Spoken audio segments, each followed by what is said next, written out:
혹시 여러분 팀에서도 A/B 테스트 많이들 하시죠? 더 나은 결정을 내리기 위한 뭐랄까 황금 기준이라고까지 불리잖아요. 그런데 이상하게도 이 테스트가 우리를 더 빠른 결정으로 이끌기보다는 오히려 분석 마비 상태에 빠뜨리는 경우가 정말 많습니다. 도대체 왜 그런 걸까요? A냐, B냐. 사실 되게 간단한 선택이잖아요. 그런데 현실에서 우리가 하는 A/B 테스트는 어떤가요? 결과가 통계적으로 유의미하지 않아서요. 데이터가 더 필요합니다. 이 익숙한 결론에 갇혀서 이 간단한 선택조차 못하고 그냥 멈춰서 버리는 일. 다들 경험해 보셨죠? 바로 이럴 때 딱 생각나는 말이 있습니다. 바로 제프 베조스가 한 말인데요. 비즈니스는 속도가 생명인데 분석은 자꾸 통계적인 확실성만 찾으려고 하죠. 오늘 우리가 파헤쳐 볼 이야기는 바로 이 둘 사이의 팽팽한 긴장감에 대한 겁니다. 자, 그럼 첫 번째 섹션 A/B 테스트의 역설입니다. 도대체 왜 우리는 이걸 하면서 빠른 결정을 내리지 못하는 걸까요? 아마 이 말 회의에서 진짜 많이 들어보셨을 거예요. 야심차게 새로운 아이디어를 테스트했는데 몇 주 뒤에 돌아오는 대답은 맨날 이거죠. 그리고 바로 이 말 한마디 때문에 수많은 괜찮은 아이디어들이 그냥 증명의 늪에 빠져서 사라져버리곤 합니다. 자, 그럼 도대체 근본적인 원인이 뭘까요? 그건 바로 우리가 P값, 그러니까 이 결과가 그냥 우연히 나왔을 확률, 여기에 너무 집착하기 때문이에요.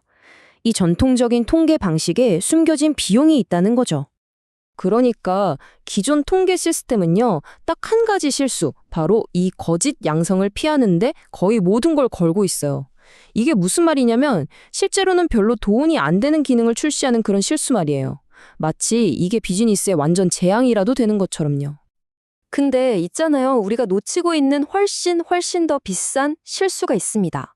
바로 거짓 음성이라는 건데요. 이건 진짜 대박이었을 수도 있는 아이디어를 데이터가 좀 애매한데 하면서 그냥 버리는 거예요. 이게 바로 기회비용이죠. 자, 여기 한번 보세요. 왼쪽에 있는 분석가의 두려움. 이건 뭐 작은 실수라고 칠 수 있어요. 근데 오른쪽, 비즈니스의 재앙. 이게 바로 우리가 놓쳐버린 기회예요. 여러분 진짜 성장을 막는 건 과연 어느 쪽일까요? 여기서 또 제프 베조스가 한 말이 기가 막히게 들어맞습니다. 비즈니스 세계에서는 작은 실수 좀 하고 빨리 고치는 것보다 아예 아무것도 안 하고 느리게 대응해서 치르는 대가가 훨씬 더 크다는 걸 강조하는 거죠. 자, 그럼 해결책은 없을까요? 있습니다. 바로 AMR 프레임워크라는 건데요. 이게 뭐냐면 우리가 데이터한테 던지는 질문 자체를 아예 근본적으로 바꿔버리는 거예요. 우리가 수십 년 동안 너무나 당연하게 던져왔던 질문 있잖아요. 이거 통계적으로 유의미해? 이 질문을 이제 그만 던지는 겁니다. 대신에 훨씬 더 비즈니스적인 질문을 하는 거죠. 바로 이거요. 어떤 선택을 해야 우리 손실이 가장 적을까? MMR이 바로 이 새로운 질문에 대한 답이에요. 그냥 확률이 몇 퍼센트 이런 추상적인 얘기가 아니라 통계적인 불확실성을 그래서 손실액이 얼만데 이렇게 매출이나 전환율 같은 우리가 바로 알아들을 수 있는 비즈니스 언어로 번역해주는 아주 강력한 도구라고 생각하시면 됩니다. 자, 이론은 이쯤 하고요. 이제 가장 중요한 거. 그래서 이걸 어떻게 써먹는데? 하는 실전 적용법을 한번 알아볼게요. AMMR을 실행하는 방법 딱 4단계만 기억하시면 됩니다. 이 4단계만 잘 따라하면 이제 회의 시간에 P값이 얼마죠? 이런 얘기 대신에 그래서 우리가 감수해야 할 비즈니스 리스크가 얼마예요? 이런 훨씬 생산적인 대화를 하게 될 거예요. 특히 2단계가 정말 중요한데요. 보세요. 되게 간단하고 직관적인 공식 하나를 기준으로 삼는 거예요. 고객 한 명당 예상되는 수익이 이 기능을 배포하는 데 드는 비용보다 크거나 같으면 그럼 그냥 출시하는 겁니다. 반대면 보류하고요. 어때요? 진짜 명확하지 않나요?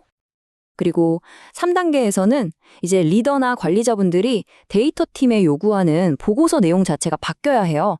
딱 이 3가지를 요구하셔야 합니다. 첫째, 그래서 결론이 뭔지, 출시냐, 보류냐.